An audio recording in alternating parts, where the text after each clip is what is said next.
Bridezillas are fun to watch here on WeTV, but not so much in person. That's why we have Tally Gallo of Solutions Bridal with us to offer solutions to some common wedding stresses. Good morning, Tally. Hello, how are you? You must see a lot of that in your business, right?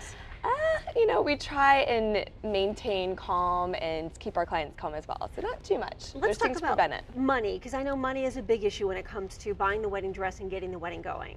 Yes, it's important to discuss money before you jumpstart into the next step of planning. For example, the dress. Talk to your parents or whoever is helping you pay for that dress. Approximately what is their price range? If it's a little less than you're wanting to spend on your dress, consider pitching in as well. So it's not an awkward moment when you go into the bridal salon and they're talking to you about price range and you kind of look at mom and you're like, I don't know, and you have to have that conversation in front of new strangers and professionals. Right, because you may want the $10,000 dress and you only have a budget for a $500 dress.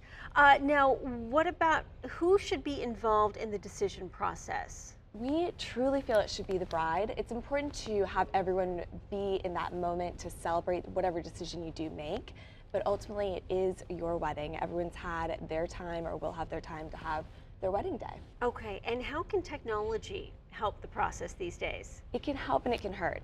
So we have Pinterest, which of course everyone is pinning everything and going back and really using it as a tool for weddings. There's also Loverly, which is a new website that is Pinterest for weddings. So it's great to give you, information, inspiration, but to avoid that bridezilla moment, please don't bring those photos into your photographer and say, capture this photo. Okay, now let's talk about bridesmaids. When it comes to the bridesmaids, should they be allowed to pick out their own dresses? Most brides think it's actually a sweet way of doing it, and it can add a lot of confusion.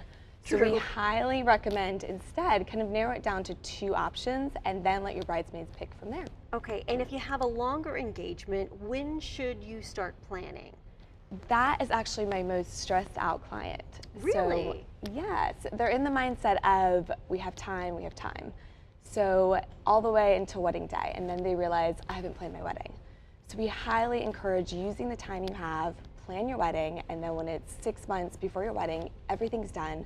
Enjoy your bachelorette parties and wait for the wedding day. All right, very good advice. Thank you so much. For more information, you can head to our website, lifeliveshopping.com. Do you need some inspiration for your wedding theme? Well, here's some ideas. Check out this Pinterest board from The Perfect Palette. They explore color palettes, weddings by season, even color coordinating cupcakes to burlap. If you're non-traditional, check out the Offbeat Bride board, hate heels, ways to wear different sneakers under your dress, even a how-to to create a Harry Potter howler card. And if you're having a smaller wedding, check out the boards from Intimate Wedding, tips on how to personalize your wedding, even DIY tips to help you create a perfect party for your closest loved ones. And we'll link you up with more wedding boards and advice for brides on our partner site, galtime.com.